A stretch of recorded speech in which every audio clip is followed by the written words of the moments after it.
Hello there, this is Cookies. I've turned 165 of EA Vanheim, and you can see this turn we cast Akashic Record. So before I forget, like I did in the previous recording, I want to go ahead and cover the graphs. So let's dive into those. So let's see. So in terms of provinces, you can see the slow decline of Atlantis, but they still have some. They're not close to being dead yet, but they're on their way out. You can see we've been climbing a little bit at their expense. You can see all the land TNN gained from Agartha during their war. And you can kind of see where Yomi is as well. In terms of forts, TNN's been forting up rapidly, perhaps preparing for a Gift of Nature's Bounty thing, or he's just been taking them all from Atlantis. In terms of income, you can see the effect of the 4 times Armageddon. And then you can see the effect of growth scales. So we had no death or we had neutral growth scales, so no growth, no death. So you can see we've stayed about even, but it's kind of gone up a little because we've been taking more provinces. And then with Atlantis, you can see the slow decline, even though they had some growth scales. And then with Yomi, you can see the impact of the growth scales from the thrones. I think they have one from a throne. So they have a little bit of increase, but they've also got a lot of Oni, so it's kind of like ebbed and flowed. And they've also taken some land recently. And then TNN is just steadily going up because they had growth 3. So you can kind of see the impact there.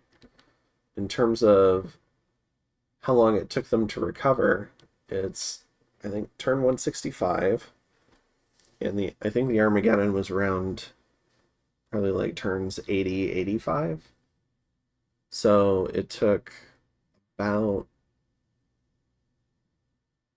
was that like um, 80 turns to recover from 4 Armageddon casts. So yeah, it was definitely like a game-changing event having those cast. In terms of gem income, let's see, Atlantis has dropped off as they've lost territory. Yomi and I have gained a little bit, but generally speaking, we kind of finished site searching around the same point. And then TNN is slowly increasing still as they gain more land. And it looks like they never flattened out, probably because of the Agartha War. So maybe they haven't quite finished site searching either. But yeah, they've got a pretty significant lead in this right here. In terms of research, um, you can see it took them a little bit longer to finish, but everyone's done with research now. In terms of Dominion, you can see the big rise from all the juggernauts and then the fall for Atlantis. And you can see the Yomi and TNN recovering when the juggernauts died and when Atlantis started losing some of their temples. And you can see the impact of my kind of like holding off a little bit on some of the blood sacrificing. For army size, this one was the most surprising to me, but it shows that I've managed to keep up and even surpass what's that global called? The Yomi global. End of culture from Yomi that gives them tons of free spawn. So I've actually managed to keep up with Yomi in terms of chaff. Now, most of my chaff is significantly worse than theirs, but if I'm able to leverage magic onto it, then it'll be probably pretty close to being similar. And most of mine isn't vulnerable to demon cleansing, so. And then TNN's just increasing away. And in terms of, yeah, that graph doesn't matter. But yeah, and then TNN's been on the increase as their growth scales have come back. So pretty interesting. There's probably a lot more quality here, but yeah, thought I would show that off, and I will be right back.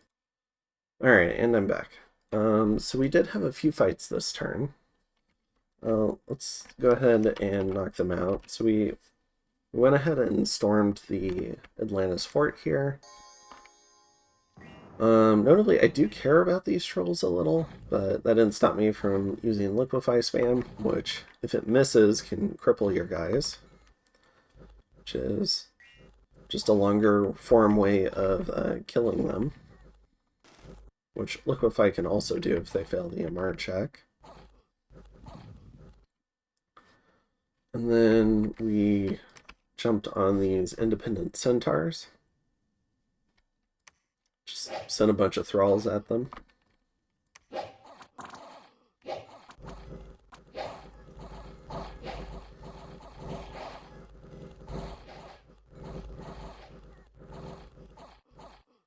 Alright. And then... oh, and then we did this magic phase attack. And this was to see if undead or phantasms would proc on this thing, but they don't. So I'd probably have to do some sort of trade with another faction, or maybe they do like Call of the Wild at me. Or I'd just have to find like various, like, find a way for this guy to travel quickly, like he has magic phase travel, and then just magic phase him around to different like misfortune events like the centaurs that we looked at.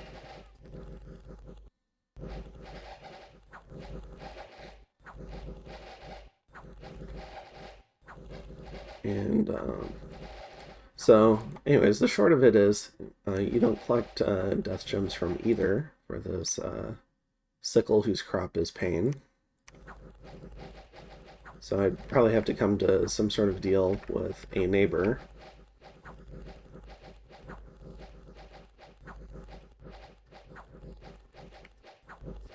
And eventually this guy is going to kill them all, and then he's going to have his one-on-one duel with the Wraith Lord.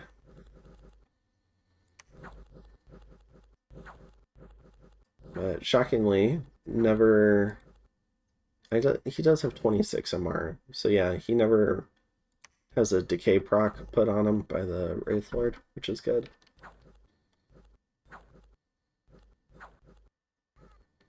Alright.